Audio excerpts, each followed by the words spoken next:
Yes, sir.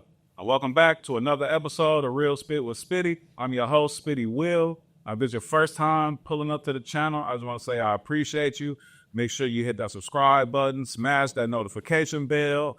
And if you like what we talking about, like these gems that we dropping, like the video, leave a comment. Love the conversation. Now, today, I got a special guest today. You know, I've been priding myself at, bringing some good people in here to Real Spit to really kick that Real Spit. And I got my dog, Ray Daniels, pulling up on us today. What's up, Ray? It's good, man. I'm proud of you, man. Let's go, Spitty. Yes, sir, man. Appreciate it, bro. You already know, man. We rocking like cut off stockings, man, since day one, bro. For real, man. Now, if you've been sleeping under a rock, then you might not know that this man, to my right, Ray Daniels, has been killing it in the music industry for, 15 plus years? 20 years. Wow. 20 years. Came in 20 years. I just told you, January 5th. I'm my first check, 05. Wow, that's what's up, man. So I've been killing the music industry since 05. In different facets, too, from management to, being a label exec. And now he's officially the culture referee and then jumped off in this media space. And I got to say, I'm proud of you, bro. Thank you, brother. Yeah, man, because, in this game, it's not easy to pivot. It's not easy to transition. It's hard. Sometimes you don't even know you're pivoting. Sometimes you don't even realize you're pivoting. You just don't have another step to take in front of you. So you got to create a new step. Yeah. I think what I'm doing and what you're doing is what the entire world is going to eventually have to do. Where there was a point in time where you had to get on TV or radio and you was a made man. Now TV doesn't even matter no more. Right. Radio is trying to become relevant again, but it feels obsolete. So, I look at it like, if you don't, how do you get your word out there? How do you get your message out there? How do you get your, like the new TV station is the phones. Yeah. And I figured, at least I'd get a minute of your day to enrich your day somehow. And that was really the goal. And it was honestly to get a job. I'm not going to lie to you. I only started doing it to get a job. I didn't know I was going to be doing this 3.5 years later. I just knew somebody was going to say, man, he's smart, give him a job. But I think that they started getting more intimidated by my intelligence because I started, sometimes when they bring you in another position, they always think you know everything. Like it was like Spitty, somebody might bring you in to be my digital marketer, not knowing that you ran the digital company. Right. So they trying to give you one section of what you like. I understand the whole thing. Yeah. So I'll understand the whole thing now. So I can't even imagine having a job or listening to someone who's not speaking the way I am. And I don't see none of them speaking the way I am. So I feel like we in trouble. It's ill because how you said you came into the media space to potentially get a job, like, looking to do this, and then like maybe a network could pick you up or something. Not even a network, how about a label? So you were still So in the music industry, so basically I wrote this letter and I know I'm blackballed on the low, but it's like not aggressive. It's just kind of like don't touch them. And I figured, like shit, I don't live in LA and New York, so I can't like prove myself there trying to get a job. So I was like, just put a camera up. Yeah. Because in my mind, I figured if I gave some information, that's how I seen it pop off. You do work, somebody sees it, offers you an opportunity. So I literally did it. I started talking only to get a job because I figured I was too good to ask someone. So I figured, let me talk outside. If people see me, they'll give me one. And it got to this point where I was like, I figuratively speaking, I was outside the 3 major labels with a bullhorn. Like, this is what we should be doing. And then I turned around and I had 180,000 people following me like, we like what you're saying. Yeah. So then I had to look again and say, okay, how do I want this to look? So, it's been a journey, but I wouldn't say that it's been on purpose. And I want to say that to the dreamers that's watching this, bro. Like, yeah, you're a dreamer watching this. Like, if you watching me or Spitty, I guarantee you, we match our notes. Most of the time, we only could probably see 10 feet ahead of us, but we know we going miles. I want everybody to think about that. We can see 10 feet ahead of us, but we know we traveling miles. Yeah. Which means that we don't even know we can't even like get ahead of ourselves because we can't see 11 feet, only 10. No, it's like everything is step. And that's kind of what my career has been. And now I really am having fun because I feel like the labels and everything, they all folding. So it's like, shit, everybody's going to need a job in a minute. Yeah. Hey, man, actually, I have to start to be this. Yeah. No. Get on the mic saying, hey, here's where I come from. Here's what I did. Like, we wasn't taught like that. We were taught, do your work, go home. Yeah. Don't be in the picture with the artist. They don't like that. We was raised in it, and then all of a sudden, you damn near got to be in the picture, or they don't believe you have to do it. Nah, for sure. I mean, I even started getting on the mic, and you've been telling me for years. That's what I'm saying. Like, I've been warning You've been you. the main person for years telling me, bro, step out, step from behind the veil. Get out in front, Because- like let people know who you are. And I started realizing that my good Midwestern values of let me do my work, let me go home, let me, you know what I'm saying? Like that's not gonna work because then people looking at you and they like, what have you done? And it's like what I didn't want to fall into was being the person when my trajectory started going down. And I'm trying to reminisce off of yesteryear, off of everything that I've done. I'm like, nah, like I gotta step out front while everything is still moving. And by the way, Apple Music 2025, the entire calendar year, the #1 streamed record in the world was Us. APT by Rosie and Bruno Mars. Yeah. Like I'm in this every day. Yeah. So I'm not just talking like, and that's another reason why I didn't want a job. Because I thought you had to be one of them to get that. You can get that without being one of them. Yeah. And that's what when I saw that, I love it now. So now I'm like, bro, I'm in the music industry. I'm killing it in the music industry, and I don't even talk to nobody. Yeah. You I talk to the internet. truly move into the video on drum and not even having to subscribe to what's going on in the music industry. I have my play their games. I don't have to play the industry games no more, and I like that because now artists have figured out. Just ask him, and it's been doing real well, man. Like I'm really excited about the future, and I hope. And it's because I've been outside for the last 3 years, and I'm gonna tell everybody: the people that's losing their jobs, don't be afraid. The people want to work with you. They want to work with you. You just gotta know you did. Yeah, nah, for sure. Talk in front of a mic. It's crazy now. That's how you market. Sorry, Radish, nah, for sure. All that playing homo shit is out the window. You know, But come on, bud. you better say something because somebody's claiming your wins right now. Yo, I walked in Orlando McGee office over at 1 RPM, and he was like, Spitty, you better start getting out here and talking about what you done, because there's other people claiming all of the years of work that you did for Future and all of the stuff that you built up over there. He was like, I'm hearing people claiming your work over there. And that's because the internet exists now. So now that the internet exists, anybody can say they get anything. So that's why the real have no choice but to talk. Yeah, You have no choice if you're real but to talk. The kids are following fakes. yeah. And by the way, fakes talk like fakes.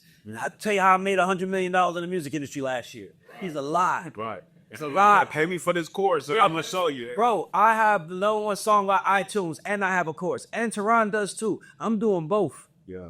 You ain't going because the fakes are selling it. The fakes are acting like they did it all. For sure. Dog, how are people paying for someone to get them something that he doesn't currently have?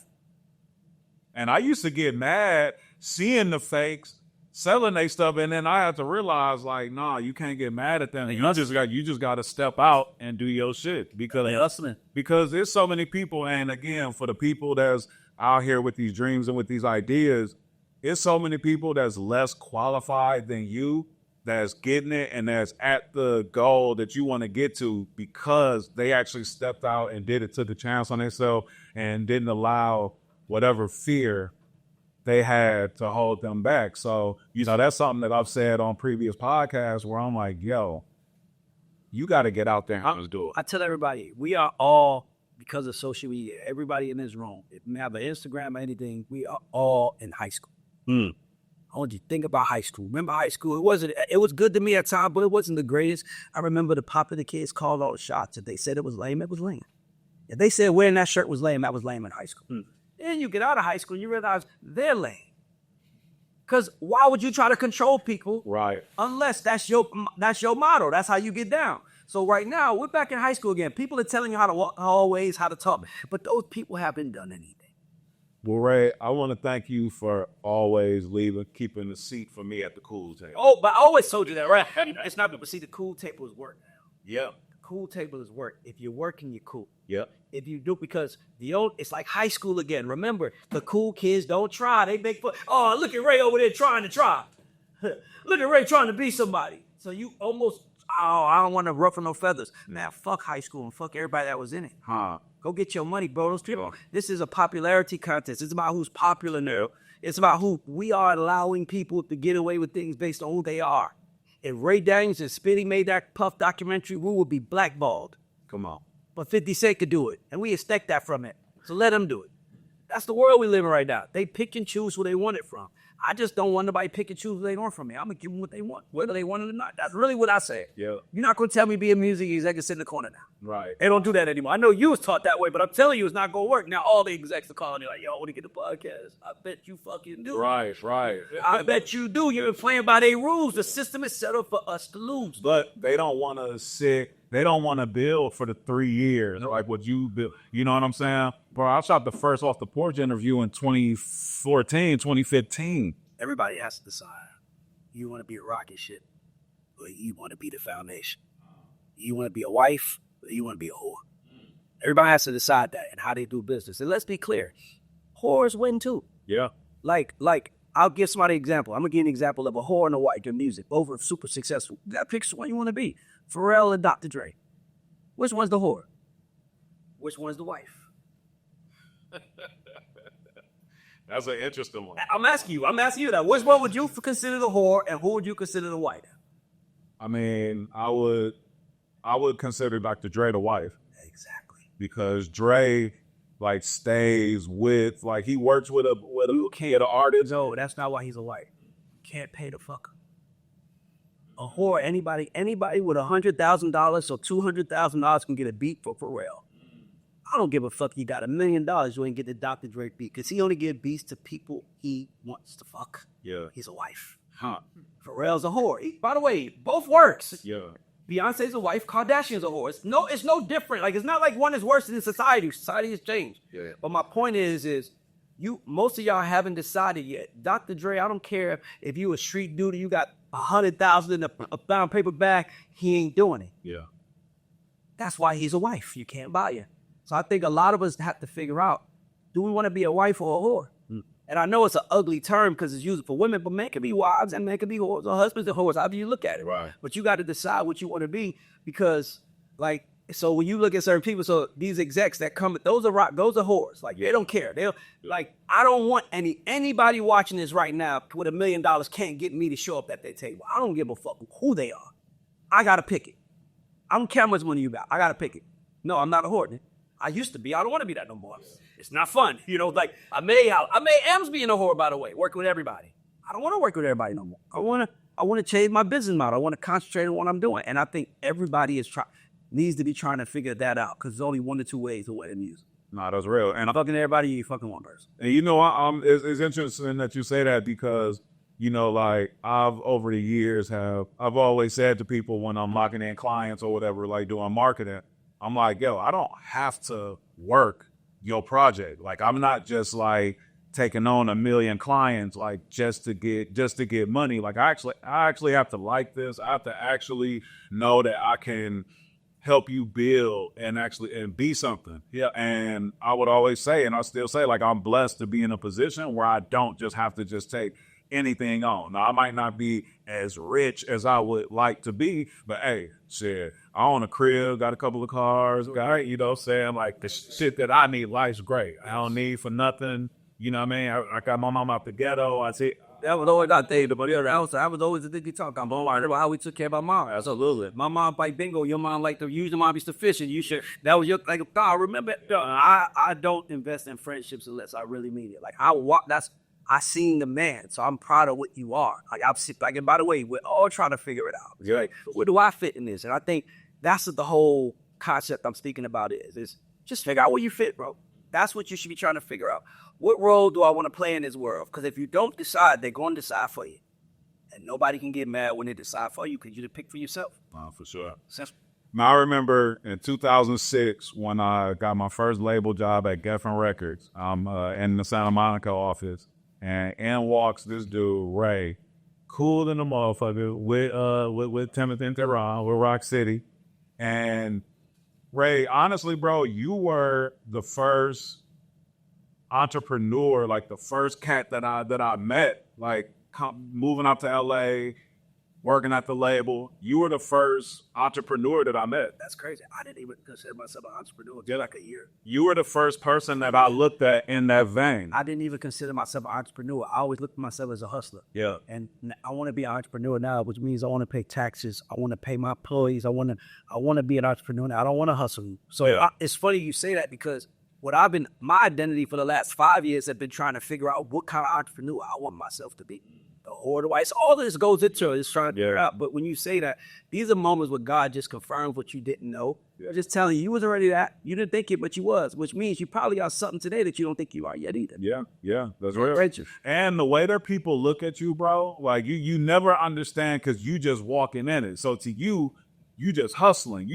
But me being from Milwaukee, living in LA now, and meeting you and seeing how y'all moving around, and the first thing that I recognized was the respect that you moved with your team with. How you Timothy and Teron, how y'all all moved with each other. Yeah, we didn't know what we wanted, but we became successful on purpose. Yeah. We didn't know what we wanted. A lot of the times what I saw was most of the time people fuck it up in the music business themselves because this is the music business is like it's like the Wizard of Oz, right? It's like, well, see, the wizard is the most magical place on earth. And when you walk into this room, he's going to give you heart. He's going to give you a brain. He's going to give you courage. He's going to send you home like this mythical figure. And that's what the music is. It's these mythical figures you run into. But most of the time we fuck up by being ambitious in the room rather than just allowing the room. It's like, imagine this room right here. Everybody here is made. A pup comes in. That pup can't determine their role in this room. Right. You're a fucking pup. Your goal is to learn the room, get up into space, grow into a dog, and then all of a sudden you're a big dog, right? And that's what the music industry is like. It's like you trying to find these people, and it's magical, and most people mess it up. Here's why: because they say what they want. I want to be biggest puff. You know what your goal is? I want him to be the biggest artist in the world. It's like, okay. Like, you say what you want. And sometimes you're not supposed to say what you want because what if that pup came in here and said, Ray, I want your seat. Now I'm watching that motherfucker grow. And I'm waiting for him to get too big on his britches because I'm going to take him out unless I want to give him the seat, right or wrong. Why is he my enemy, guys? Because he told me his intent. Right. Most of the time we fuck up because we tell you our intent. Dog, God is write the script to allow him to. So all I did was be quiet most of the time. I talked because I wanted you to know I was there. But I never said what we wanted because honestly, we didn't know. And all I really wanted was to stay in the room. And my only goal was, what can I do to stay in the room? What can I do to survive this room? You are here, you here, y'all here. This is the room I need to be in. What do I need to do? Ray, if y'all deliver hits, you don't do this, you don't do that, you don't do this, you can stay. That's all I need to know. Yeah. That's what I've been focused on. Now I'm doing other things, other places, but I'm still doing that part because I got that job mastered. Yeah. When you were early in your career, were you was Rock City, did they know from the beginning that they were writers as well, or was the journey? Nobody asked me that question. Thank you for asking that. Yeah. No. If you would have talked to me in 2005, 6, 7, 8, 9, and you told me we were going to be multimillionaires, I would have bet my life it was from being an artist, not from being the songwriter. Not it was just, you had to go on a run. You had to, like Teron and Timothy, like they the most humble, nicest human beings you ever meet. Like, you wouldn't know that they are successful as they are because of how, they carry themselves. So, most of the people most people don't understand this. I learned one thing working at a label. Every interaction with someone, you have an opportunity to seduce them or reduce them. In conversation, are you seducing them or reducing them, right? Like we're seducing each other, no homo, in conversation because you was great, you was this. We were telling each other what we saw. That's seduction. In our business, once you understand that, you can't lose. Everybody just came in the room to get seduced, even if you don't feel like doing it. Yeah. Like, it's like the pup. Like, that pup don't know what their goal is. We've been here long enough to be able to. It's understanding what's happening around you, the goals happening around you, the goals you're trying to set. And in our business, with Rock City, only thing I can control was the songwriter. They weren't even great songwriters like that, Tony. They were better artists than me. They were just writing songs because that was our hustle. Yeah. It was like I said, I didn't see an entrepreneur. I was like, let's keep writing songs so we can get this artist shit work. When this artist shit work, we done. Yeah. Then the artists just start working, and they was like, man, we done made so much money writing songs. I remember they was going on tour. They was going on tour with Maroon 5. And I remember we looked at how much they was making. It was like $150,000 doing it. I was like, man, that's one record, and I can stay at home. But you start looking at it like, I got to travel the world. I got to pay all these people, and I can write one song, go home, and make that same amount. Yeah. You start looking at your time different. So for us, I didn't plan on, I never thought I was managing songwriters. I didn't know I was developing songwriters. I thought I was developing artists who just so happen to write songs. And I think that that's who I developed. That's why I'm so good at my job. Yeah. Because when you're talking in a room to somebody that can give you just look at how wide range Teron is.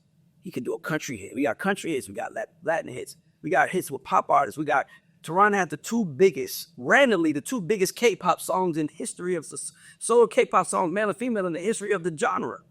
But he also did Usher. Also did Rihanna Man Down. Also did Rihanna Poured Up. So you mean to tell me you guys can give anybody in the world a hit?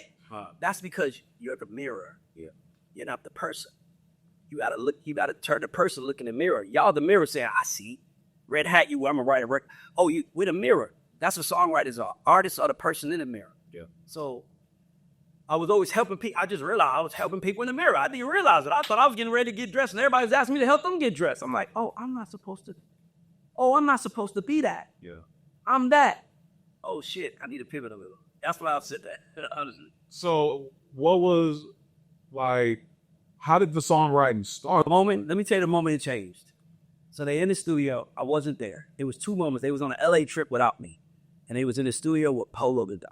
Shout out to Polo. And they had this record that Polo wanted it was a Rock City record that Polo wanted for Lord. So Polo, if you've been around Polo, Polo's like, I give you $250,000 for that record. They was like, no, it's our single. So I give you $500,000. It was like, no, same record. Chris Brown or another record. Chris Brown's in the studio. I would go into meetings with Rock City and people would tell me, don't play me the records that you got from me. Play me they shit. So I'll tell them, I'm like, y'all think people believe in y'all as artists. I think people think y'all saving the best shit for yourself. And they wasn't. It was just, I don't know what to do. So this seemed like I could do it, so I'm going to keep this. Yeah. So I remember this is 2013. I sat Teron down and I was like, I have an idea and I know what'll work, but your brother's definitely going to want to fire me and you're not going to like me. He's like, tell me. If I love Teron, let me tell y'all something. A superpower, if you want to be successful, a superpower is, can your mind be changed? If your mind can't be changed, you ain't super to me. Oh, can your mind be changed? And I remember with Teron, so he was like, tell me. I was like, I think y'all should stop being artists. Just for a minute. Let's just stop. 2012, I'm right around 12. I was like, let's stop being artists. I said, because I remember we was in the studio with Miley Cyrus and Timothy was writing some raps for a mixtape. And Miley was like, what you working on? And he was like, some shit for me. And I just looked at Teron and I was like, nah, we can't do that no more. Like, they pay for us to be out here. They're going to be like, and that's what we would be doing. Timothy would be working on something else. We just did what we wanted. And I was like, let's put the artist shit away. And as soon as we did, run started. And that was right after the rebrand. They all did because they already on the Planet 6. Yeah, right after, because I tried to rebrand. That didn't work. Yeah. I was like, and as soon as they got hot, everybody wants to sign them now. And that's how I went. That's what made the songwriting more powerful. And then after that, it was so easy, and Teron is so good at it now. It's like, Teron, go right ahead this thing. Teron, when he made ATT, Teron called me. I swear to God, he's a career. He said, Ray, man, I just paid for our kids to go to college. I just wrote Macarena for the 2025 Macarena. Swear to God. I'm on the phone. APT comes out, the biggest record. Like, he knows what he's doing now. Wow. Yeah, it's the formula. Like, we've been trying to solve the science project for a long time. We finally figured it out. So, and then I've been blessed to have even been around the process, a few times and see even how you guys work. And I don't know if everybody works in this way, but I know like a lot of it is conversation. A lot of it is vibing. Like, I've been in the studio with you guys numerous times over the years where I'm like, we just talking. Like, when the fuck when Cat's gonna work on the music? And then next thing you know, it's like 2 hours of talking. and then vibing, and then next thing you know what I'm saying, you see cats over here. And I hate when artists say, let's get in the studio. Let's just get in the studio. Yeah, because you know what you do. yeah, How you gonna tell us to get in the studio? Like, you know, like, I just had an artist tell me, let's get in the studio. It doesn't work like that. When Jermaine made Usher, when Jermaine made You Make Me Wanna Leave the One, Jermaine was listening on Usher phone calls to other girls. Like hearing what Usher was saying to girls, saying, that's the song. Artists don't want to be artists anymore. They want to be a person that sings the songs and they go home. They don't want to be connected to the art anymore. Right? So how am I making a hit on you? I don't even know nothing about you. right. Let's just make a hit though, right? Yeah, because that's what we do, right? You got to give me something. It's like dancing. Like, let's say, let's dance. Okay, let's dance. Next question, what kind of music? They like, let's turn anything on. Let's just do it. Oh, no. That's what artists think it is. Let's just make a hit. Oh, it's not a hit. Go look at Hataran made APT. It was science behind it. He saw the girl Rosie and a girl Amy Allen playing this song, pate. Taran was like, what's that? He said, oh, that's like patty cake. That's like patty cake? Is it a song? Who made it? He was like, no. So you mean to tell me it's a song and no one used it yet? No. It took a black man from the Virgin Islands to show every Korean that y'all have a hit right here, and it become the biggest song of the genre. Because there's a science to how you create. And until you focus on the science, you're going to be chasing magic, looking for that feeling. I don't chase feelings, bro. I ain't cool. Yeah, because people just wishing on a star. I'm manufacturing them. I know exactly what I want to do. Yeah. I'm looking at you. It's like dancing. You give me something to look at, I'm going to give you something to sing about. Yeah. The music industry with so many changes in it, bro, like there's no more artist development. Yeah. Well, artists have fucked that up because artists get rid of everybody around them that makes it harder on them. Like imagine getting to imagine being a nigga on the street, on a block, and you training your entire life to be a boxer. Like you on the block every day and you training every day, and then you finally get the chance. Are you ready? Or do you know you're ready? That's what should be figured out. Yeah. Not like, bro, I know I'm the shit. I know you the shit. The world just got to figure it out. Yeah. It's on me to be patient until they do. Yeah. And if they don't, they might today, they might next year from now. But regardless of what, as long as I'm not out here like, I'm supposed to be this, I'm supposed to be the king, I'm going to be okay. Yeah. Yeah. Wake up in the morning, know that you are blessed to push and push. Yeah. Because I got partners like from Milwaukee, from the crib, who will hit me and be like, damn, bro, why haven't such and such came and sat on the porch yet? Or why haven't you interviewed such and such? Or why haven't you tapped in? And I'm like, just don't know, bro. God is cooking, bro. Yeah, God cook. It ain't time. I tell everybody that let God is working on something, bro. He's working on something right now for all of us, but sometimes we fuck it up. Yeah. We be like, I need to have this. And it's like, man, that shit was coming tomorrow. Right. You fucked it up the day of. You weren't ready for it on this day that you wanted it, but it's coming. I tell everybody's right now, if you watching this, you go somewhere every night you get home. I hope you do it me. Get on your knees and you pray to God. And you pray for things like, God, send me the opportunities I want. That is a problem. Yeah. You should be preparing right after you pray. Yeah. And not just praying when there's a problem or when there's an issue. You need to be praying and being thankful when things are going great and when everything, you know what I mean? Like, and not looking at it like, why me? Or why haven't I gotten this yet? And keep going. I agree. Yeah. I feel like you and I are teachers. Like, we always spoke about our moms. We've been friends 20 years. We never spoke about our dad, right? So think about that. So like, that tells me that your dad have a presence. Like right now, like think about it. We was raised by our mothers, but we want to be our dads. Yeah. So we're trying to figure out what life, like it's like me. I'm just trying to figure out what life, like dog, I'm having fun doing regular shit, like going to the doctor. Yeah. Like I'm asking the doctor, like, how does this work? And he's like, I'm like, I don't even know how to grow old. I swear to God, I said my doctor up there. I was like, man, he's like, what do you want, man? What's wrong? I said, I just want to grow old. Can you help me? Like my father died at 47. I'm 46. I got one more year. Yeah. I never seen a man age graceful. So that's another thing we all searching for. I want to show my kids what a rich dad looks like. Yeah, nah, for sure. So that's been my brand. I've been pushing rich dad. Like because men have to see ourselves in the picture. Sometimes we so busy working to take care of women and we forget that we got to be seen. Yeah, no, that's real. How does that be felt? So I'm on that.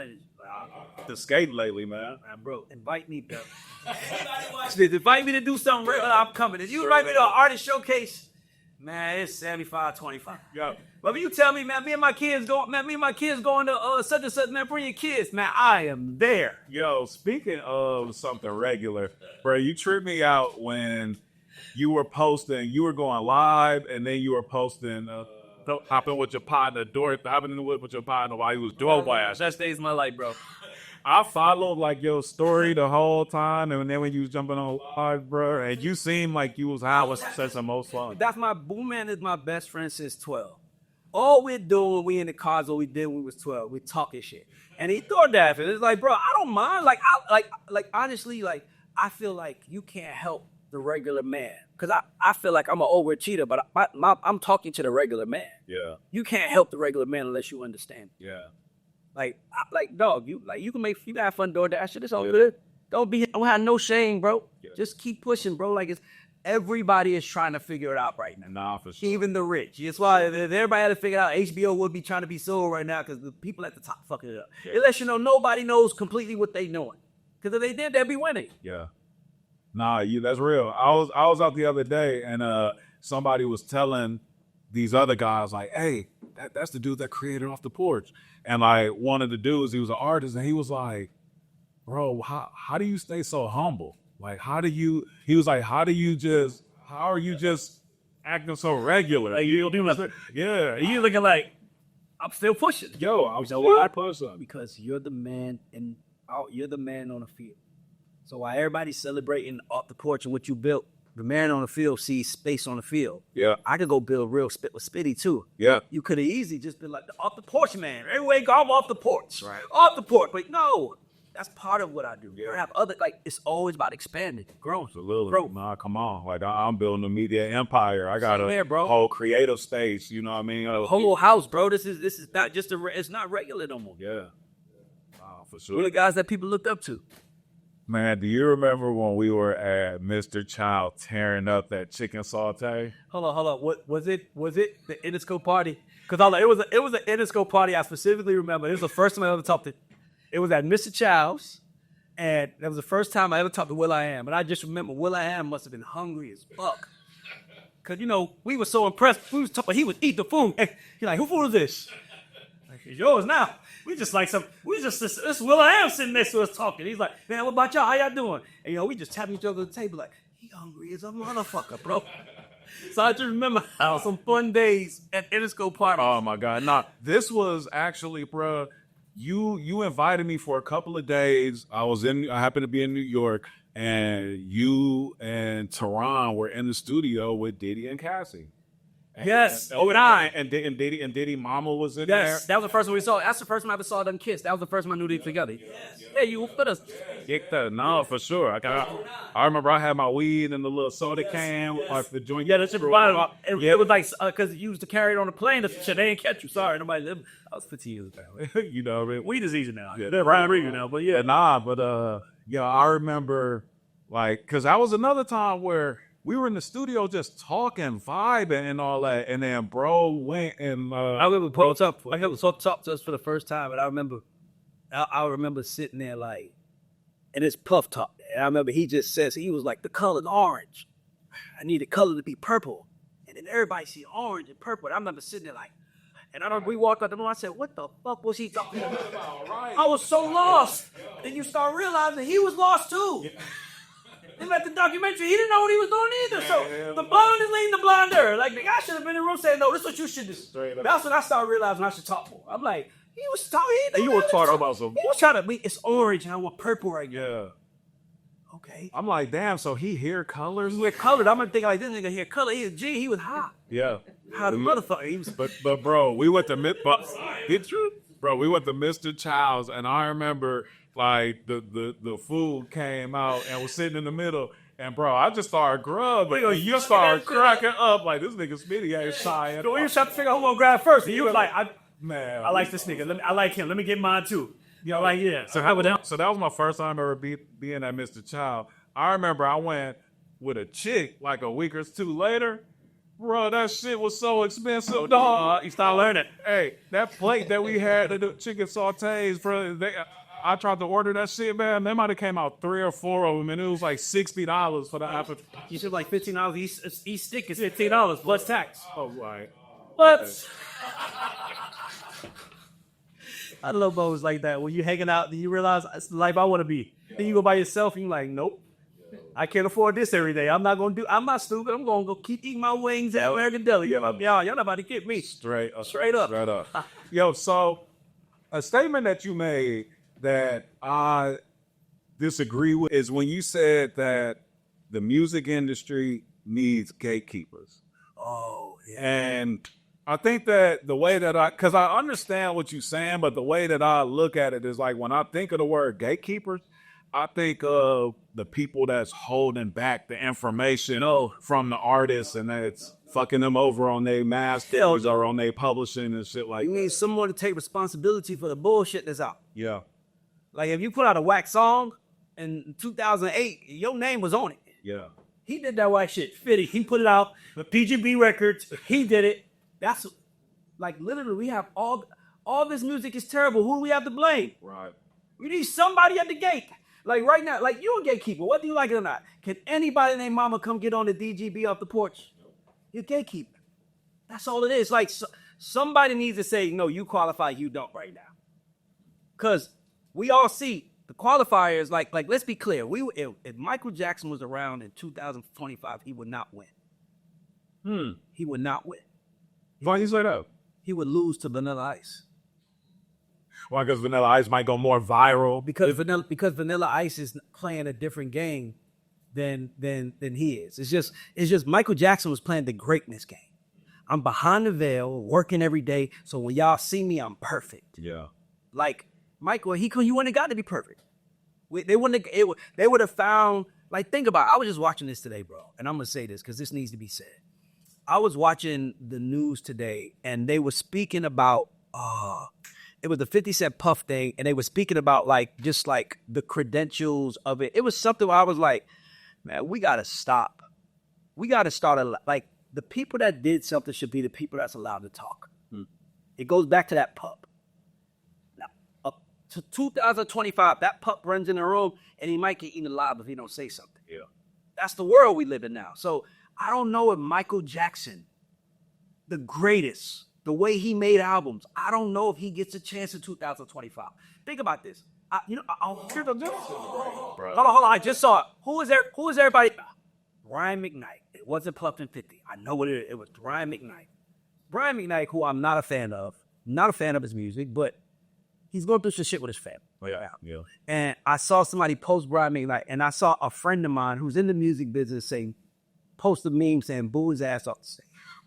In the comments, blatant, because she's more in line with her black and femaleness than she is her blackness at all, right? So think about that. How hard would it have been for Michael Jordan to be great in the 90s when we're canceling people because of ex-wife?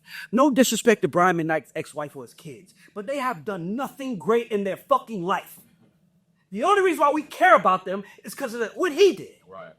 But that shit ain't fair. His kids should be great too. So now they're listening to a mother and they're turning up and they having problems right now. By the way, that's none of our business. Well, why are you in the comments saying I don't like him now because of something that someone else said? We are listening to someone who's not great. Do y'all not realize there's haters in the world? Do you not realize there's a nigga that can see me about to take him and be like, I don't like that shit. Man, Ray Gay on the low. Now he's trying to kill my career. It's like, bro, we have to stop focusing on the things that these people do outside of what we care about them for. Michael Jordan would have become Michael Jordan. We would have been worried about, is Juanita getting fucked every night properly? Are the kids happy? Is his daughter happy? It's like we would have been worried about everything besides the thing that made him great, which is basketball. Brian McKnight is not famous because he's a good father. He's famous because he's a good singer and he makes good songs. Right. Why are we now getting to his business? It's so stupid, and it's why greatness doesn't exist anymore. Because it's not fair.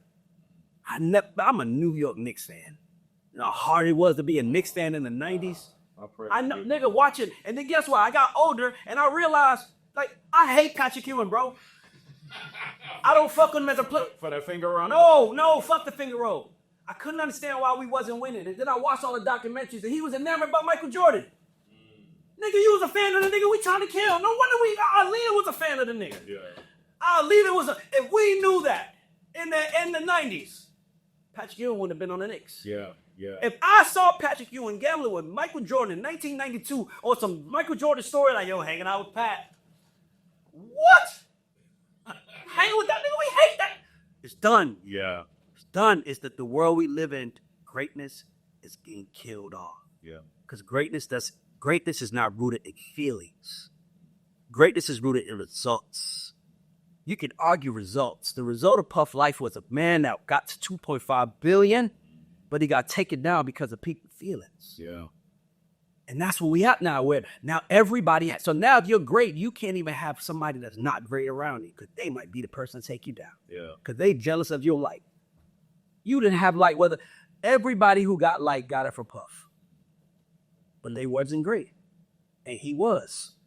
Or he was great at doing what he was doing. Yeah. And now, no, greatness is being killed every day. Yeah. We won't have we're not gonna have a Mikey Jackson. Like you can't appreciate how great Chris Brown is because he did something. He made a mistake in 2009. How many fucking mistakes have you made? How many mistakes have all of us made? But we punished him for one because we saw it. We saw the pictures of it, and now we got access to too much information. To go back to that 16-year-old should not have phones. Dog, life is about this. Is how I look at life. This is funny. I learned this from Polo to die. I look at life through the lens of when we were kids, because we all were kids. You remember the first girl in the neighborhood that gave head? Oh, yeah. See everybody laugh. First, everybody laugh. Everybody smirking. That was a big deal. Because you was around 11, 12, maybe 13, and everybody was like, oh, my God, she did it. Don't kiss her. Don't touch her. Ew, she's a hoe. She's nasty. No one knew that in 10 years, every girl was going to be something new. Right. Or we didn't know. No, we didn't. We was too mature. We was too mature to know that information, man. Why are you telling me that? Have you ever seen the movie 24? It's a movie called Gone in 60 Seconds. And he's like, it's 1 in 60 minutes. It's a movie, and it's starring a guy from it's one of my favorite movies. It's he basically gets scammed to rob a bank, and he got to rob a bank, right? So, but the whole point is, it's like, bro, like they wasn't friends because he found out his mom was cheating, and he told somebody in the gym, and his family, his life was over. He was like, bro, I was 13. I shouldn't have known that. Yeah. Like, that's really what's happening right now. What's happening right now is people are knowing things that they're not completely ready for mentally. Yeah, we getting too much information. And you don't even realize that. So how are you talking as an 18-year-old, 19-year-old kid who lives with your mom, who mom pay your bills, who mom puts you away for college, compared to me who has to do? It's like we have two different lives. Yeah. You can't say, you ain't even experienced shit yet Right. to say something to me about anything. And what we have is a lot of people who haven't experienced these, who aren't after the experience. I'm telling you, we're killing greatness. Yeah, because there's too much access to Information, everything outside of that. Like, everything matters outside of the shit that he does. Yeah, look at Bill Cosby. Like all these years later, now he's looked at as a monster and the worst person ever. Just because now there's so many different places. Because we have too much information. Yeah. No, I did not. I remember one of my favorite teachers when I was a kid was Mrs. Young. Nigga, imagine if Mrs. Young was putting on her Instagram a picture of her nigga. And she like, about to get my hair ran through the mattress this weekend. Bitch, you are a school teacher. What are you doing? Right. Like, I never thought about my teachers having sex. Because it was separate. Now everybody could be themselves. Yeah. Bro, the world is broken, bro. Yeah. We're going to have to get past this high school shit and onto some real shit. And I just don't think we're ready yet. Yeah, and it doesn't seem like it's gonna change or it's gonna get better. Like with more people on these microphones talking. Bro, if you like Brian McKnight, One Last Cry, but you don't like him now because of something his wife said, you are fucking dumb. Yeah. You are fucking dumb. I have never in my life looked at Hulk Hogan as a kid and said, I wonder what kind of husband he is. I just liked him as a wrestler. Yeah. And by the way, as a wrestler, he was good. It was everything else that happened. The hidden cameras. Everybody is different and off camera. Tapping his phone and all. Everybody's different off camera, bro. Like when 50 was trying to make fun of Puff was like, wash my hands. You talking about like, dog, I'm outside touching people who probably don't care about germs like I do. I'm not a bad guy. I just don't want to get dirty. Yeah. It's not nothing against you. You might not care about dirt. I do, but he's a bad guy now. Look at him. He don't even want to touch the people. He did. He just probably wanted to watch this afterward. Yeah. What's wrong with that? It's like, but we saw it. In the world we live in now, we don't even care what you do. We only care about, that's why music doesn't matter. We know more about Moneybagg Yo relationship than we know about his music. Yeah, for sure. Think about that. Sure. The music don't even matter. No, we didn't care about. Let's just, dog. We are fucking cooked. I mean, the marketing plans is, hey, you got to post more. You got to talk more about your life rather than, hey, we need to post more of this music. We need to. Like, I want somebody to do that lifestyle. Close your eyes and imagine somebody telling a 24-year-old Michael Jackson while he was making Thriller, while he was trying to make the greatest album of all time, telling him, man, nobody care about the album, you ain't posting enough. What? Michael Jackson would have been like, I'm done. Yeah. Because there was. He would have went viral off that moonwalk, man. Yeah, but we would have had to see it. And then guess what? By the time he would have did it, we would have already seen somebody saying, he got that dance from such and such from, what's the group? My man named from the group Shalimar is who made up the group. It would have been already. My dad made that song dance. Michael Jackson, he just called him. It will be, the internet will not let anyone be great anymore.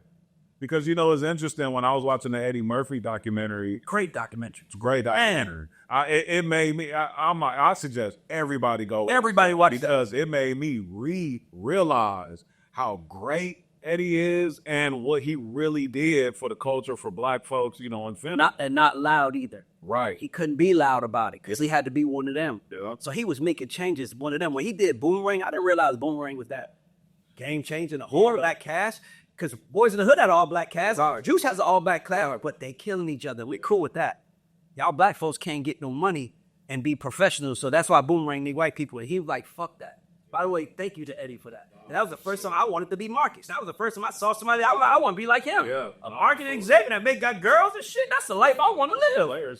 But my neighbor when I want to, it's like, man, he got it made. One thing about the documentary that I appreciated was Eddie said, every decision I've ever made was for my kids. And if a man makes decisions for his family, he will never make a wrong decision. Yeah. If he makes decisions for himself, he will always make the wrong decision because you can be selfish. But if you make a decision for your family, then it's different. And when he said he buried Red Fox, he buried Richard, he had to bury Buckwheat. And it was just because he was doing the right thing while everybody else was dying. And he wasn't an He wasn't on no drug. He didn't. And by the way, Eddie didn't put that out one time. Right. He didn't say, think about that. We let Red Fox live as a legend, not knowing Eddie Murphy paid for his funeral. Yo, for real. Think about that. And the new world we live in, motherfucker is putting that shit on his Instagram page. Shout out to such and such paid for the funeral because I'm a real nigga. Like, what are we doing now? Right. And no one is allowed to be great anymore. And that's my fear. Yeah. That's why we need gatekeepers. Because somebody needs to say to the bad ones, y'all ain't good enough. Y'all ain't as good as him. I tell a story. I was 14. I wanted to play. My favorite sport is always basketball. I wanted to play basketball. Never played professionally, but it was just a dream of mine. Why can't I dream? I go to my high school coach, Coach Boystone. He say, my name was Tiny Mac. He goes, Tiny Mac, man, what you want to be when you grow up? I was like, man, first time I ever said it out loud, y'all.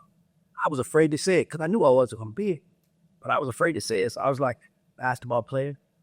He goes, man, Tiny Mac, you ain't going to make it as a basketball player. I'm going to tell you that right now, man. You ain't gonna make it. And it was like, man, thank you for telling me the truth, bro. I just needed someone I respect to tell me that. He was a basketball coach. He told me I wasn't good enough. Yeah. And I started selling candy the next day. And here I am 30 years later selling records. Yeah. So it worked out for best for me. I got the dream don't matter no more, and I'm focused on reality. Yeah. We gotta start. The internet allows people to focus on their dream. Gatekeepers bring your ass down to reality.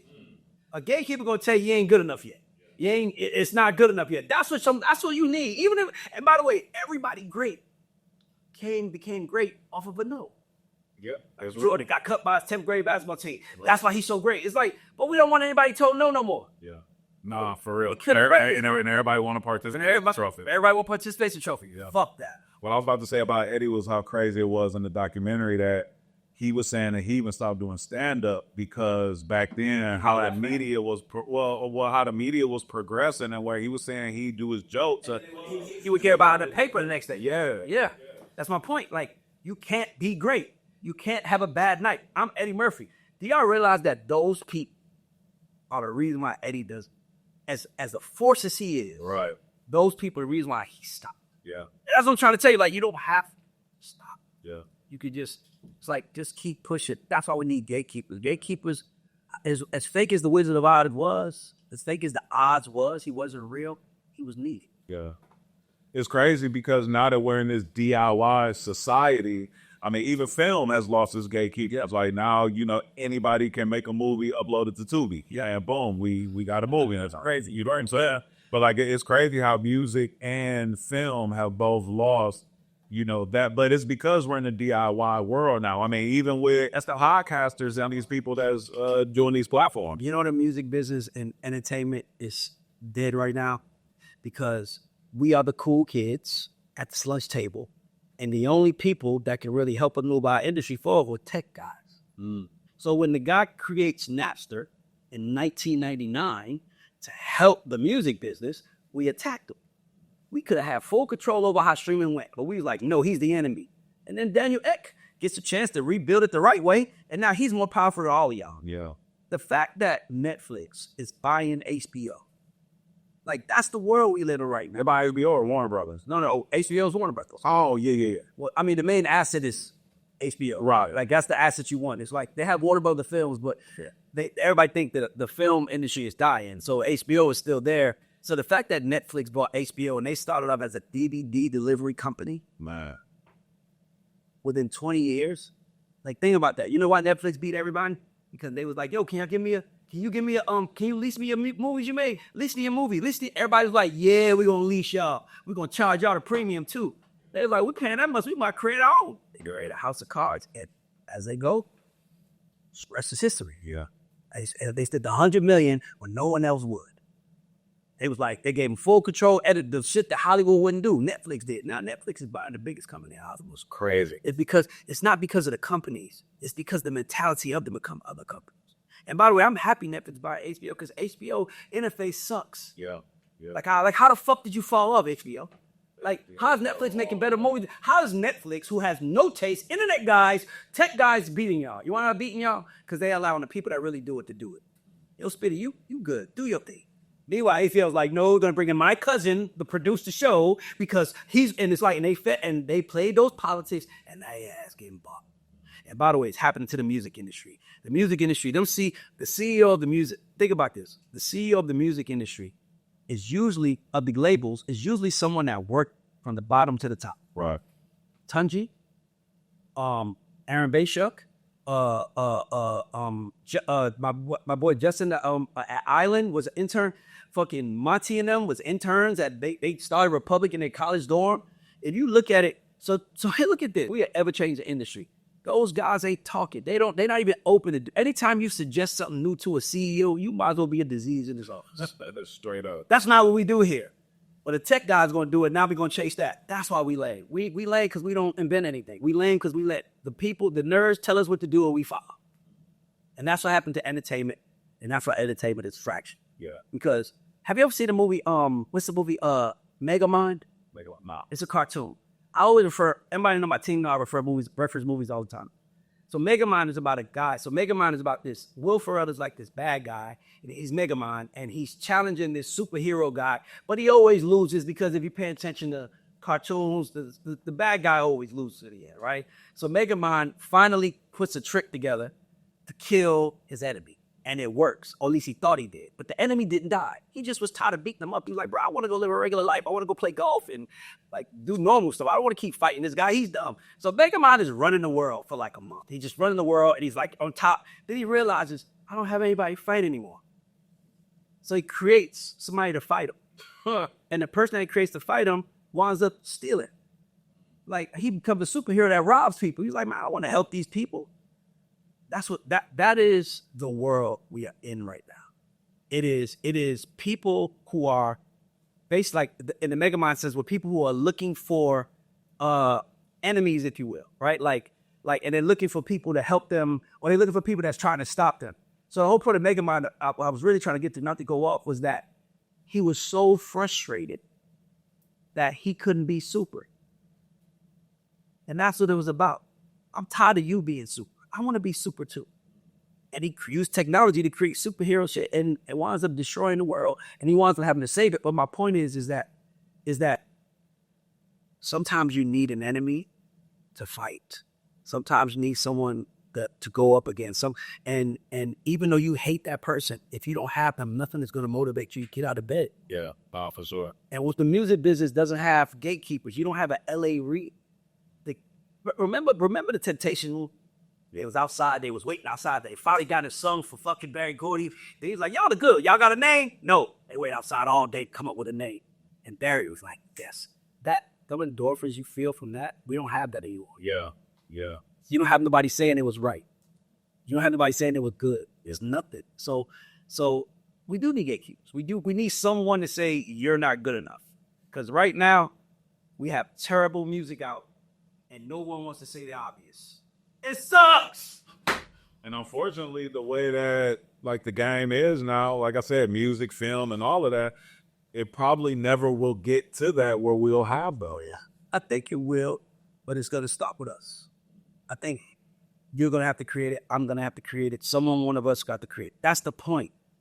Why are people like this? You built a great business here, right? Great business. Why is somebody like BET down here doing a deal? Say, we want you to be part of our enterprise.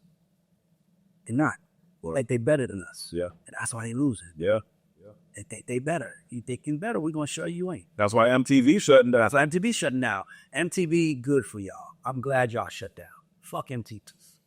Fuck MTV. You know why I say that? Because MTV had a person that was getting paid a whole lot of money to run that channel, and they was lazy. They just pay for ridiculousness rather than creating something new. Yeah, for real. Conserve every fucking thing that's coming to you right now, because instead of you, what y'all don't know is there are gatekeepers. The gatekeepers are those guys that sit at the top office that just don't want to cut you off check. They are gatekeepers. They don't want to help. They're not seeing greatness no more because we don't even recognize. I don't even know the good artists anymore. Like I just said, Michael Jackson, who I think is the greatest perfect artist to ever live, I don't think he works in 2025. And I totally did. As a new artist, he doesn't work. What? Well, you imagine telling Michael Jackson, man, you need to drop 3 more albums for Thriller. Mike, no. I want to know. Artists are rushing the process now. Now we're like, where's your album? We need an album every 6 weeks. No, that's real, because even like when Mike was working on Thriller, Quincy Jones like kept making, like he was sending in the final mix. Quincy Jones kept making them like redo this. I don't like this. Redo this. I don't like, So. When the artist shit ain't working right now, who is he called? He goes to the internet. Yeah. And the artist is frustrated. He got stuff to the internet now. Like, what shit ain't working? I'm pushing this. Like, that's the new world we live in now. Yeah. Quincy and them, we used to give the greats a chance to do what they do to be great. We don't have an opportunity for that. Yeah. We don't do that. I was like, fuck great. Who got the odds? I don't care. Put eyes on his work and let's get cut the check. Okay, listen, people follow you to see a fire. People follow you to see bad shit happen to them. I just want to say, right, just because everybody following you, like Tekashi 6ix9ine goes viral, I don't think nobody's going there to get their soul in ribs. You going there to hear him talk shit, because that's what he does. Right. Yeah. Right. Why somebody that we both admire a lot, Dame Dash, man? Why he call you snapping, bro?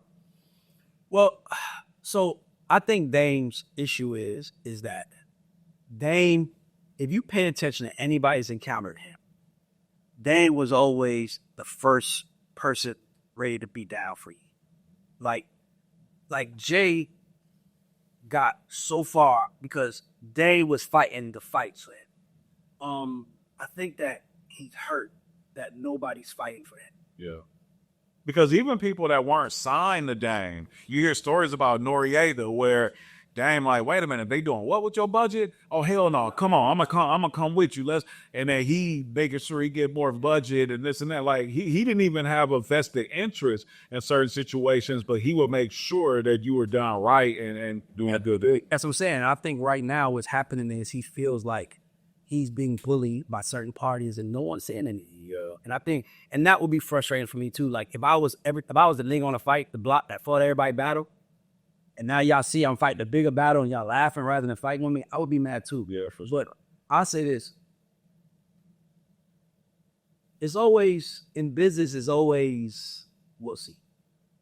Look, as long as you're trying, like if me and you both stopped today and stopped doing everything, we just went home, it's no what we'll see. Right. But as long as we out here trying, we'll see. I think, I hope that Dame come back is something that we all get to witness first. And by the way, it's out of my hands. It's something that God has to have to happen. Yeah. And Dame knows. And when it does, I think he's going to have a chance yet again, because Dame's personality was needed in our community. Absolutely. Than anybody ever. Like somebody just telling us the truth. And the one person that's telling the truth, we're laughing at now. So I would get the truth. Probably not. Probably not. Yeah, Dame's somebody who, I mean, he inspired me to want to even get into music, early on. I can't wait. And I was here with Nick Love saying this, like, I can't wait to see his next come up. How many ideas? So right now, I know 2. Well, I know 3. I know DGB. I know Off the Porch. DGB is a marketing company. I know Off the Porch. And then I see this, right? I'm pretty sure you tried 97 other things. So. Absolutely. Okay, so let's take that into consideration. So imagine the one thing. When you get one, that shit is like a miracle. Yeah. Just one turned on him. Man, I'm scarred for like 2. Like, you know how hard it is to get lucky twice, lightning strike twice? And it struck for you. And not only did it strike for him, he's still up. Right. And now this is what people don't understand. And I'm going to say this. Jay Brown, from what I was told from Dame, when Jay Brown, who runs Rock Nation, got married, Dame was his best man. Not Jay, Dame. But he works with Jay. So you got to look at it from, that nigga probably is hurt. He can't understand. Like, these are my friends. And his whole staff is Jay. Is over there at Rock Nation. And it's just one of the things where it's like, he got caught being a wife to the wrong man. It was just that simple. Go back to the wife whore thing. Like, he was a wife to Rockefeller, and he was a wrong scenario. No respect to either one, but Jay didn't want him around no more, so he ain't around. Yeah. And it's like, and by the way, we still miss him. We still love Dame, but I think we want Dame to talk about something outside of Dame. But he can't get nothing because every time he tried, they try to make him a butt of a joke. I'll be mad too. Yeah, nah, for sure. I'll be mad too. I can't wait to see his next round. Pray he back, bro, because I've been mad too, because I understand it. I understand why they don't fuck with him too. Yeah. I get that, but I also understand it.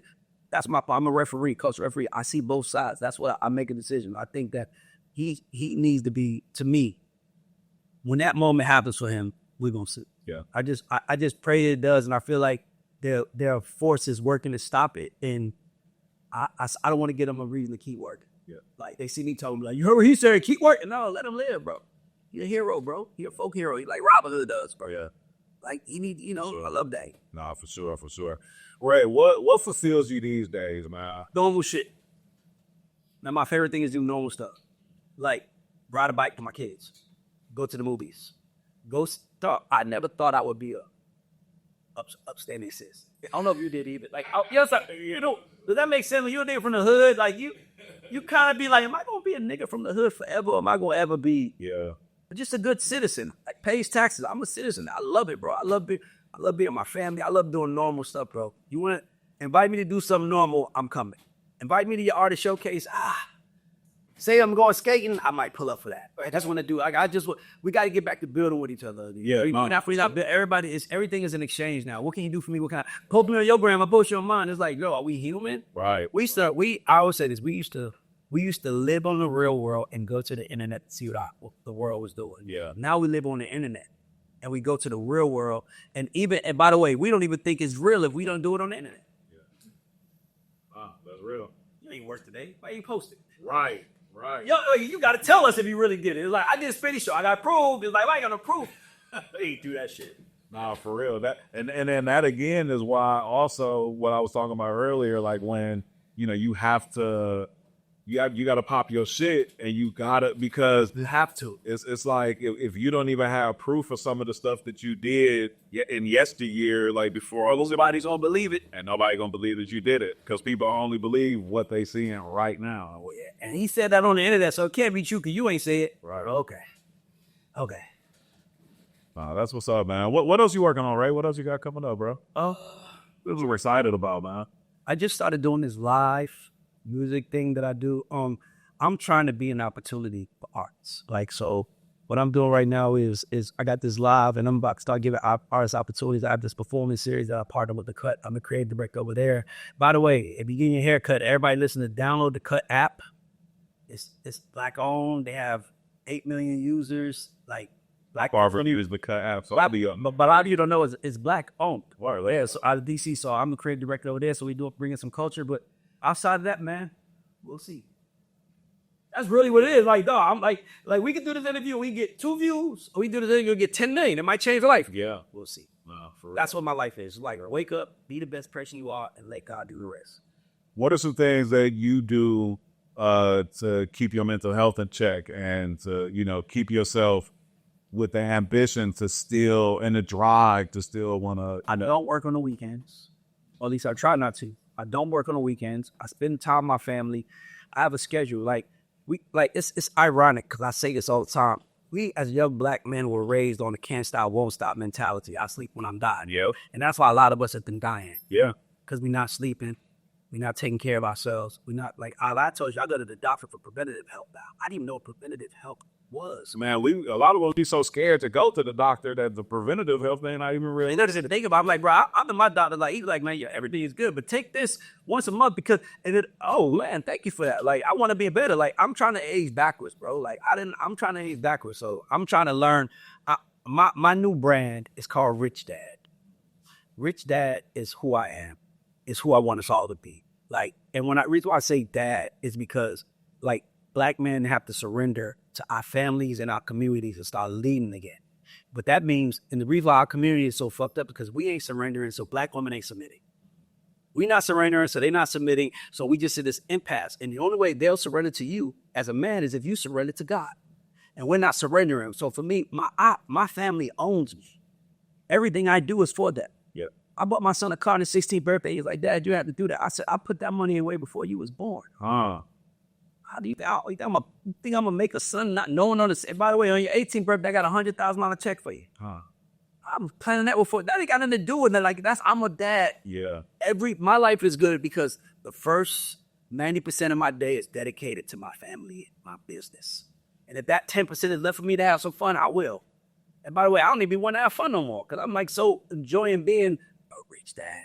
Like a dad that see my kids taking pride in me, picking my daughter from school on Fridays because I got a Cybertruck. And she's like, I want a Cybertruck in line. I'm like, I'm there.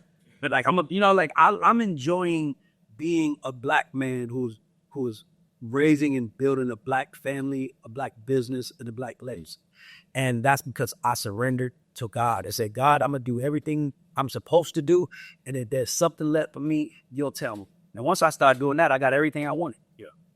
That's really what I'm here for. I'm here to tell us the world's messed up right now, but it's messed up because, and black women, they like wilding the fuck out. Everything, but they have a right to be. Yeah. Because black men, we out here just slinging our dick like we the biggest nigga on earth because we got money.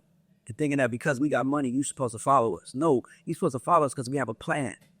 You don't know how you got that money. Stop dating men stop dating dollar signs and statistics and start dating a human. Nah, for real. Like that's why everybody's so distracted because, like, yeah, she might want a nigga 6'2", or wait till she meet me. And dudes got to learn to stop lead with their wallet. Bro, we acting lame too. We think that, like, dog, we are so lame as a culture. We are so lame. We are money, cash, hoes, and that's it. Yo, straight up. Nothing more. Like, man, I just remember it was so much more to us in back, and now it's money, cash, hoes, and look what that got us. I think street rap is dead. Yeah. It's completely dead. Yeah. To the point where on my live, when somebody plays a record that's violent, I'm nervous. Hey, bro, I don't think you might want to rap around that unless you're ready for the feds to look into you. And if you want to, and if that's who you was, then you shouldn't rap around that because the feds are gonna look into you. That's where we at now. I mean, the issue with that too